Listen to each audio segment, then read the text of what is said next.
The police, when they are interacting with people where there's possibility of the use of force, if they were honest, they would want to have that recorded.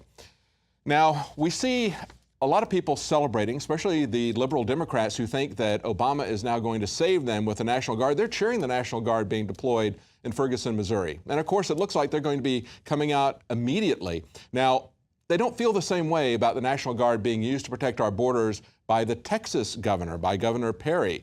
And of course, there's questions in my mind as to why they took them 30 days to deploy, but they actually did deploy last Thursday. Now, the interesting thing is the reaction from the Mexican government. They are protesting the fact that we have national troops guarding our border. The Mexican Foreign Ministry protested Governor Rick Perry's deployment of National Guard troops to the southern border.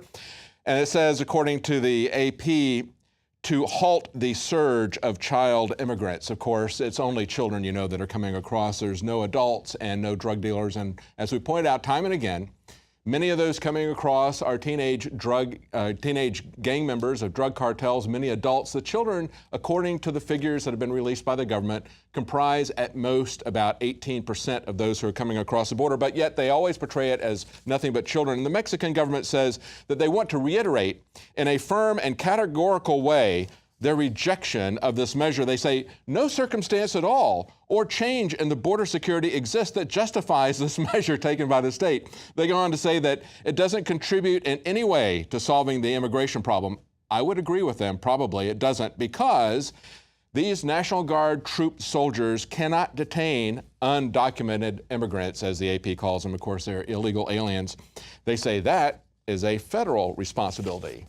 A federal responsibility that the federal government is not taking care of. Now, of course, over the weekend, we see Governor Perry having felony charges brought against him. And many people, even liberals, are pointing out that this is nonsense. Alan Dershowitz is saying that. We have David Axelrod saying that. If you look at the indictment, it's basically two counts. One of them is that he intentionally or knowingly misused government property.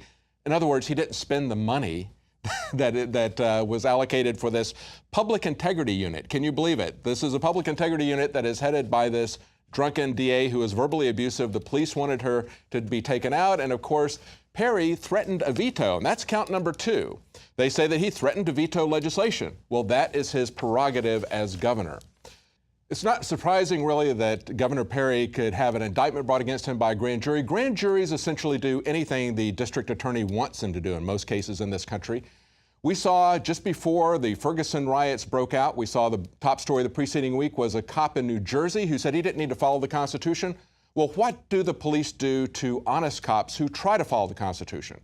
Well, we know about that police chief who had his entire department shut down because he got into a verbal altercation with the TSA at the airport on his way to a Constitutional Sheriffs and Peace Officers Association meeting. Well, they have now taken it to another level. They have indicted him for charges that many believe are simply political payback. We have an interview with his lawyer coming up right after the break.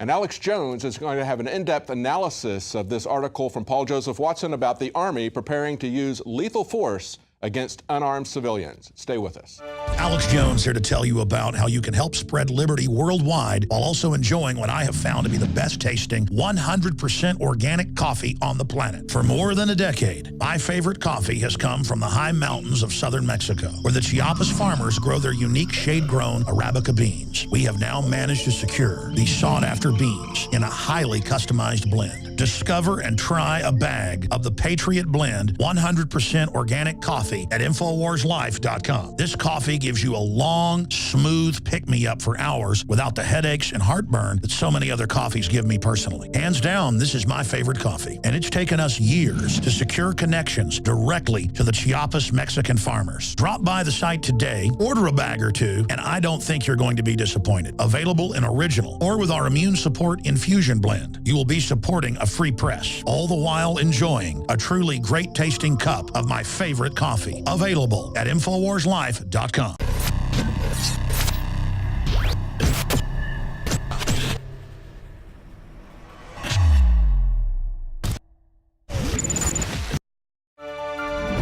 Well, just last week, we had a New Jersey cop caught on video when confronted by someone who believed that their First and Fourth Amendment rights were violated. He said, "I don't care about the Constitution.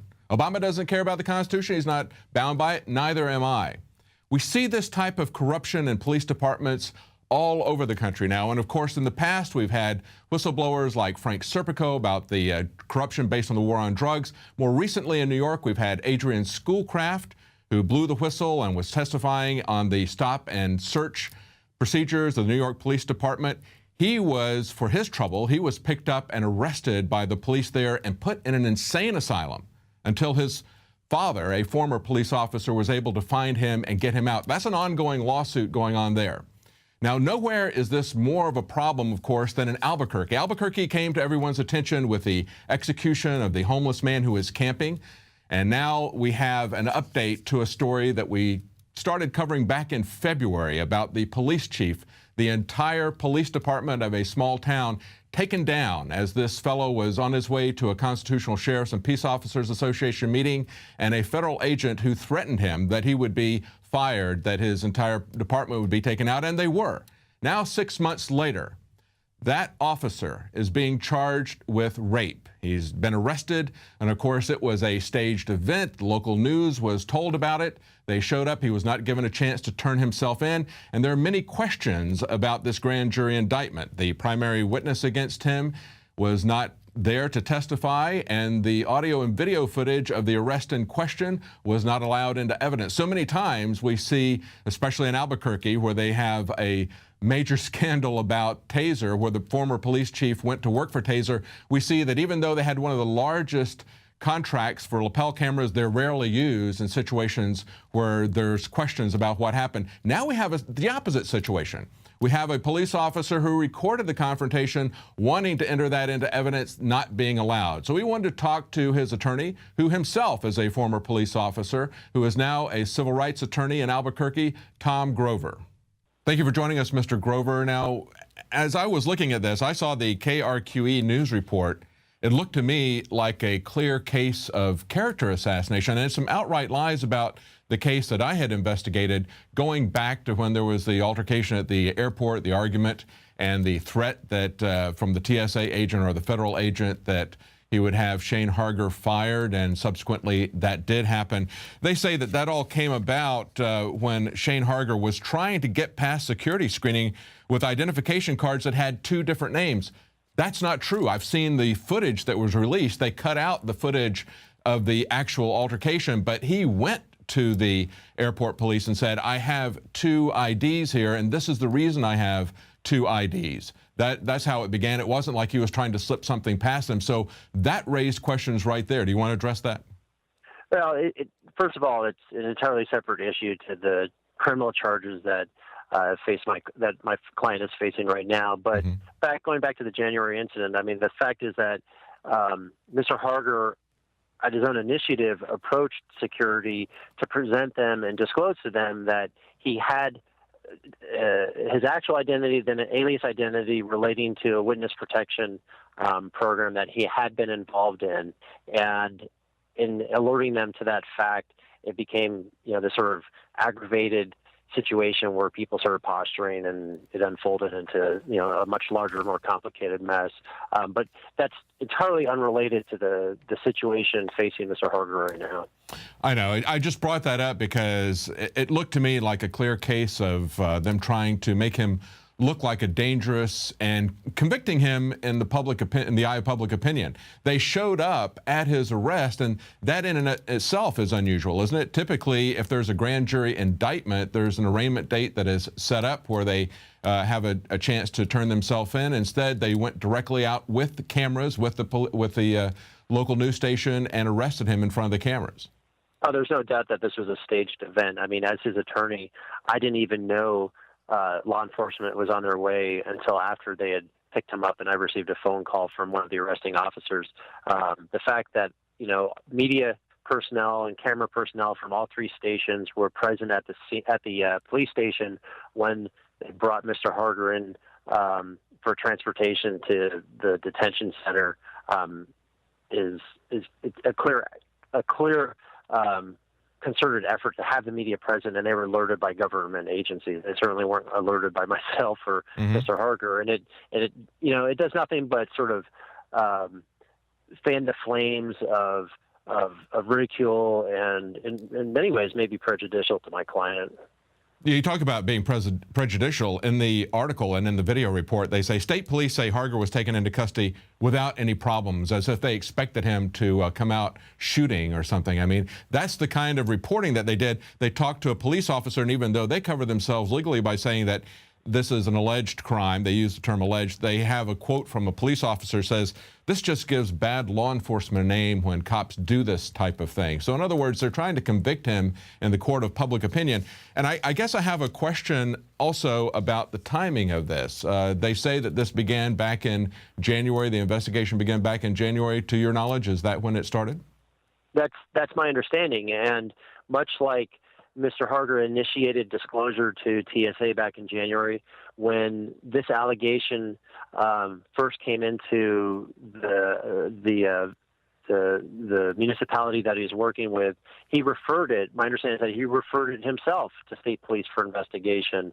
And you know, we have to put this in context, which is the state of policing in New Mexico is under tremendous scrutiny because of DOJ's impending consent decree on the state's largest police department, that being the Albuquerque Police Department. So if you're an officer, if you're a law enforcement officer, whether you're a police officer or a sheriff's deputy in the state of New Mexico, if you're accused of some sort of wrongdoing, there's not going to be any degree of latitude of discretion given to you by any of the prosecuting authorities.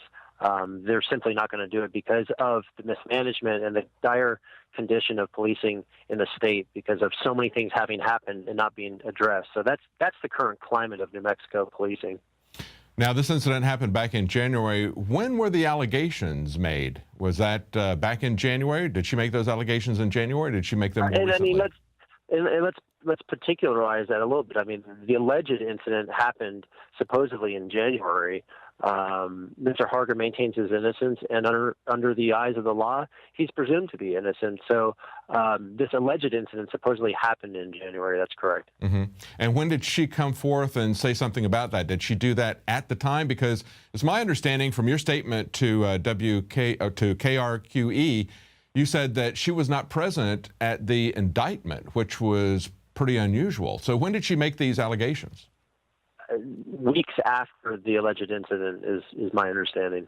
As a former law enforcement officer yourself, as someone who was a supervisor in the Albuquerque Police Department, how would you characterize, you talked about how there's now this current of suspicion about law enforcement in the area, and of course we've covered that many times, and we still see officers like the one who was in charge of the group that shot that homeless man. That kind of brought it into national attention. He's been subsequently promoted. I mean, what is your take on the environment there? You said that everybody's watching them very closely. What is your feeling about this? Well, I think, you know, after so many years where questionable police misconduct hasn't received any scrutiny, we're now in a phase of the state's history where anytime there's an allegation of misconduct by the police, it's going to be heavily scrutinized. Now, any law enforcement officer in the country will agree that the second you take somebody into custody, you know, you're truly in care of that person. And when you take a person of the opposite sex in custody, there's procedures that you follow and that are taught in the academy to address that. So this is, you know, this sort of notion of a person alleging some improper action by a police officer when they've been in their control and custody is something that's, you know, succinctly aware for departments. And it's one thing when you're a large department and you have access to resources. It's another thing when you're a very small department and have very limited access to resources. So your exposure to these types of allegations increases as the size of your department decreases. And given the current state of things in New Mexico, given Mr. Harger's outspokenness in his particular county, you know, it's sort of the making of a perfect storm where, unfortunately, things aligned up where now Mr. Harger is faced with these charges. I've been involved in 3 other incidences where officers have faced the same type of charges, you know, total absence of any physical evidence and based, you know, strictly on, you know, what he said versus she said, or she said versus he said. And, this is something that the prosecution is going to have to overcome.